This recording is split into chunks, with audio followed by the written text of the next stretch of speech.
What's good, everyone? This your main correspondent, Alan Taylor, and I'm back in the broadcast room yet again, always with another one. And yes, indeed, it is another one. So, yes, we're here now. And the thing of this so allegedly, Elon Musk is kind of, throwing around the idea of buying MSNBC. Now, the thing of this is, I don't know whether some of y'all may have heard, some people may not, but the thing of this is MSNBC and CNN, they are, low on views. They're actually firing people and things like that. And because a lot of them they're paying a lot of these people to do nothing. Basically, they're paying them good money too. I'm talking about millions of dollars. So it's a lot of heads that fit to be chopped off at these major news networks and things like that because times are changing, the news landscape is changing, and definitely with this past election, MSNBC, CNN, all these places were definitely not reporting the news how they should. They were very biased and things like that towards the Democratic Party. So yeah, they're kind of getting a little pushback here. So all right, we're about to go here now, and we're about to check some things out. So here's the here's something right here. Let's see. Let's go here now. Let's see. Comcast is putting MSNBC up for sale. CNN just announced massive layoffs incoming. Right, of course. And so it is what it is. Now we go here now. I want you guys to see this down here at the bottom. Let's see. Elon Musk chimed in at the situation. Let's say how much does it cost?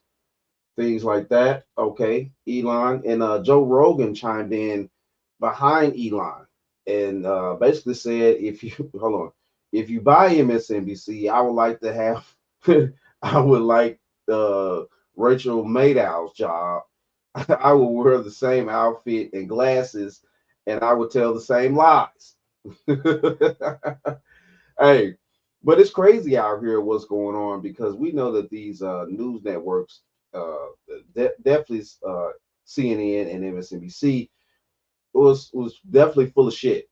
So, all right, we're gonna go to Rachel Maddow now, and apparently she had a minor breakdown at the thought that Elon Musk was gonna maybe purchase MSNBC.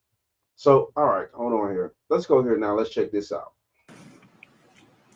To at least three.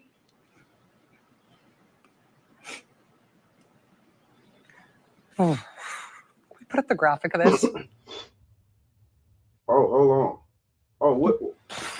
I think I'm gonna have to hand this off. Yeah. What is this? Elon, hold on. What is this? Hold up. What the fuck is this? Let's see. Elon Musk trying not to buy. Not a picture of Rachel. Y'all stupid out there. Y'all stupid. I think I'm gonna have to hand this off. Yeah. Sorry. Yeah, it's okay, Rachel. It's okay. We know. We know. It's crazy out here. All right. So we're gonna continue. Let's go here now. And we're gonna go to Sky News Australia. And Australia been keeping up with us throughout this whole election, something fierce, man. Australia is not playing around with their news. So, all right, we're going to dive off into this now. Quarters, nickels, and dimes, people. Well, as ratings at liberal US media network MSNBC plummet, no shocks there, there's speculation it could be put up for sale. And guess who may be a potential buyer? Ex-owner and billionaire Elon Musk, who has asked, how much does it cost?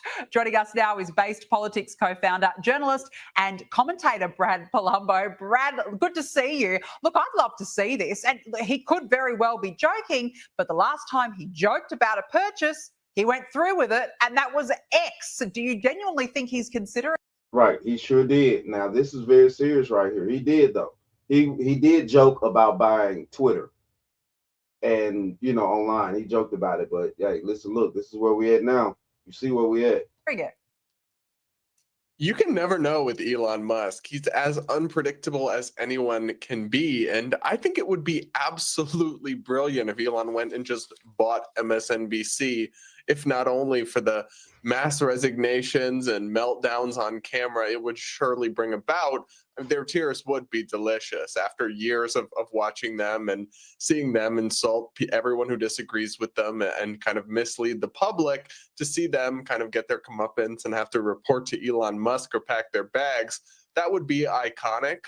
But really, he couldn't do much of a worse job of running the TV side of that network, because they're bleeding viewers and listeners. People have really feel that they've eroded their credibility and their trust. They're so hyper partisan and toxic at times.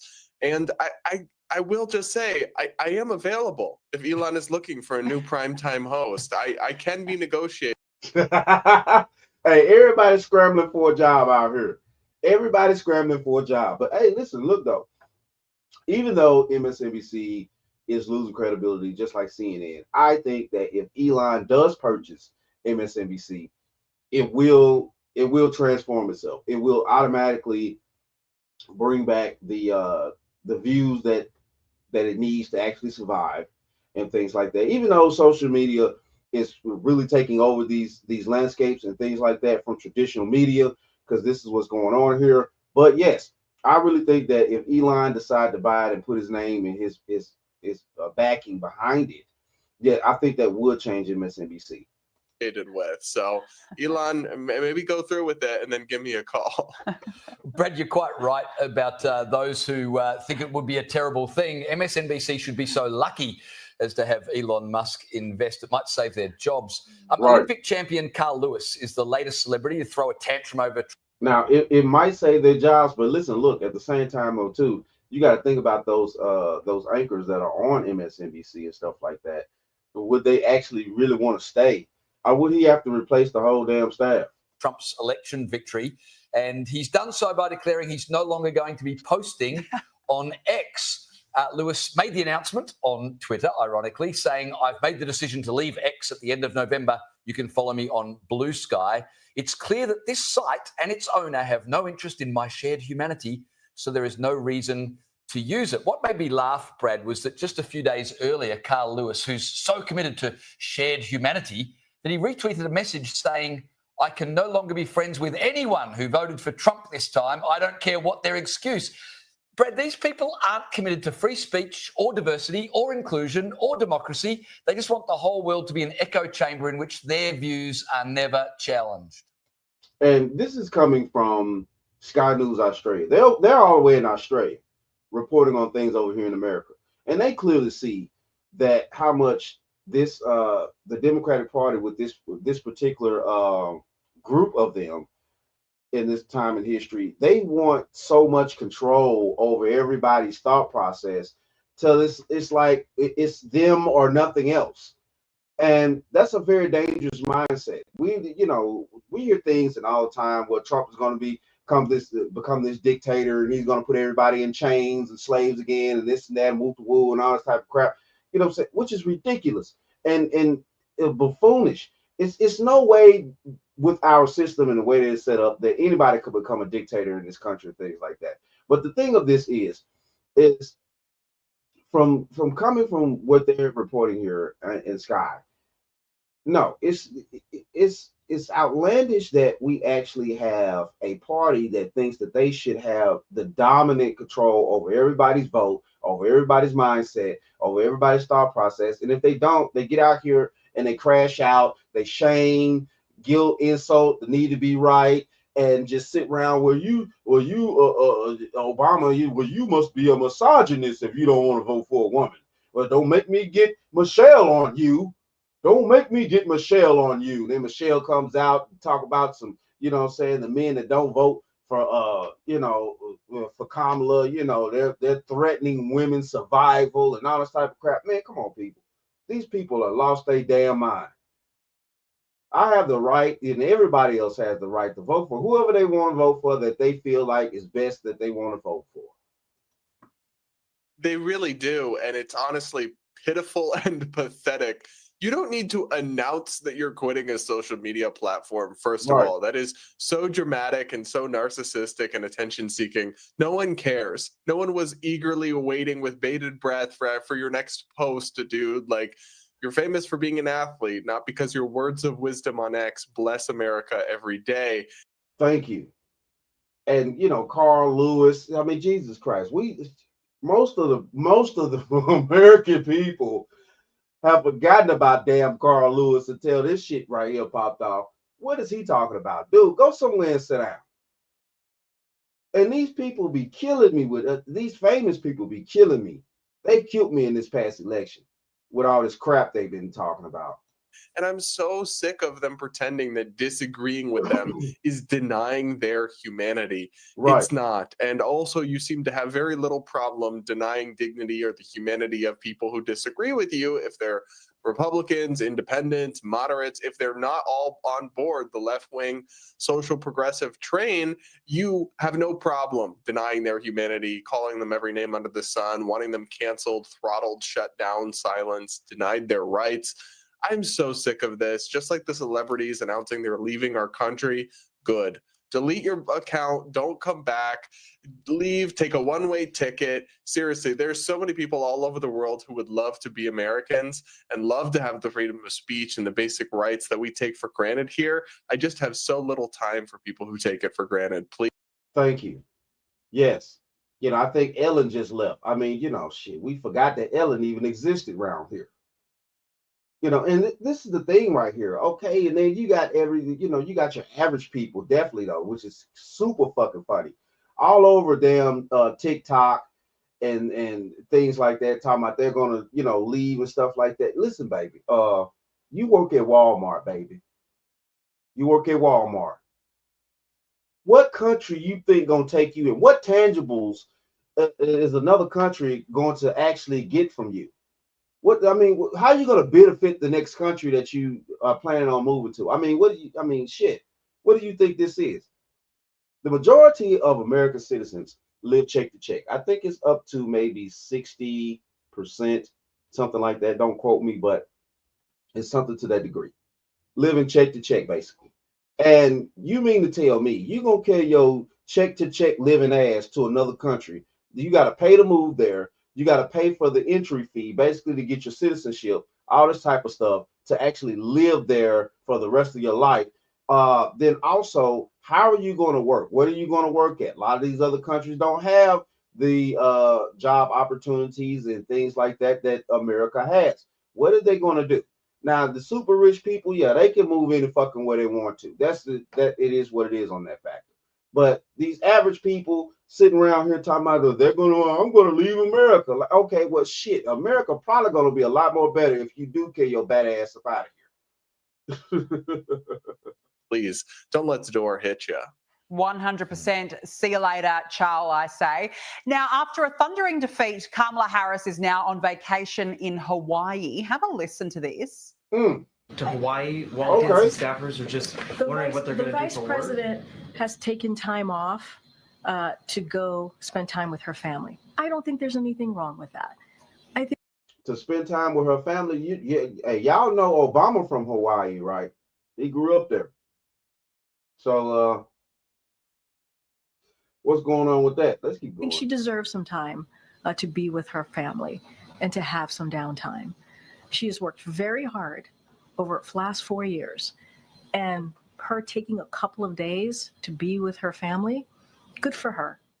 Brad, there's been some criticism about the optics of this, given hundreds of Democrat National Committee staffers were laid off following the election result. Is this a bad look in your view? Well, I don't know that it matters if it's a bad look or not, because Kamala Harris is done. She's cooked. She's toast politically. So, and also the vice president doesn't do much anyway, right? So she's taking a few days off from attending. No, I disagree with him on that. This vice president has done a lot. She's actually allowed the borders to be wide open for us to have to deal with this illegal immigration situation, and then all the rest of some of these Americans out here with the sympathetic asses. Oh, these are families and this and that, and whoop de woo, and this. No, they're here illegal. They're here illegal. I can't go to any country and walk across their borders. No American, period, can go to any other country in the world and just walk. You can't. You as an American citizen, think about this. You as an American citizen cannot walk down to the Mexican border out of Texas or California, Arizona, wherever, all those border states. You as an American citizen cannot walk down to the border and just cross over the Mexican border and just live there the rest of your life without any type of indoctrination, without any type of paperwork being done, without any type of citizenship that you need to gain and actually to live in Mexico for the rest of your life to become a citizen there. You cannot, as an American citizen, just walk across the Mexican border and just say, fuck it, I'm going to live here. So you mean to tell me on the vice versa situation, we're just supposed to allow all these bats from around the world that's coming through our southern border to just come over here and just live here. And then on top of that, these sanctuary ass cities is giving these people all our tax money, more tax money than they give these baby mamas, more tax money than they give, you know what I'm saying, the average citizens and things like that. We need roads paved, all types of crazy crap going on over here that we need done as American citizens. And you mean to tell me it's just supposed to be okay? We're supposed to pull out the heartstrings for these individuals just coming over here freely and shit, when you as an American citizen can't do vice versa and just be let in, just, you know, and then they actually pay you to stay there. Get the fuck out of here. Funerals on behalf of the president or overseeing procedural motions in the United States Senate. So it's not like the gears aren't going to keep turning without her. I tend to think the further away she is from the halls of power, the better. So I think she should take a vacation from now until January 20th. And then forever after that, a vacation from politics. But in seriousness, I mean, it doesn't surprise me. She totally bombed and destroyed this campaign by making some of the most ridiculous choices, just passing up the opportunity to go on Joe Rogan and reach millions of men and independents and moderates, the very people who lost her the election, being fake, having dozens of different positions on the issues, no one knowing what she believed, cackling randomly like a hyena, unprovoked at the most bizarre times. She deserves a permanent vacation from politics because this isn't her thing, and it's crazy that she ever got this far along in our political system in the first place, honestly. So yeah, I definitely agree with that part right there. And the thing of this is now that she actually put the DNC over $20 million in debt after receiving $1 billion in such that short amount of time. Now, I'm not knocking that. That was a very short amount of time that Kamala Harris raised $1 billion to spend on a campaign. So yes, at the end of the day, she blew through that money and then actually ended up putting people in debt. Now the staff can't get paid because she spent all the money on these superstars, all this crazy stuff. You know what I'm saying? Al Sharpton, I don't call him Reverend Al Sharpton anymore because he's never been a fucking reverend out here. You know, DL, all these people, stuff with Beyonce, you know what I'm saying? Oprah sitting around here getting 2.5 million for Harpo studios and productions and shit like that. You know, it's crazy to me. It's crazy. So she's going to go sit on a fucking beach somewhere in Hawaii, kick her little decrepit toes up out there, and it's just supposed to be okay when she actually owes the DNC $20 million. Yeah, okay. But this is where we at out here. And it is what it is, though. Shout out to all my subscribers. Mad love to y'all. If you're new to the channel, please hit that like, share, subscribe button. Make sure you ring that bell to be notified whenever I decide to post things. And like I always say, that, my friends, is the bottom line.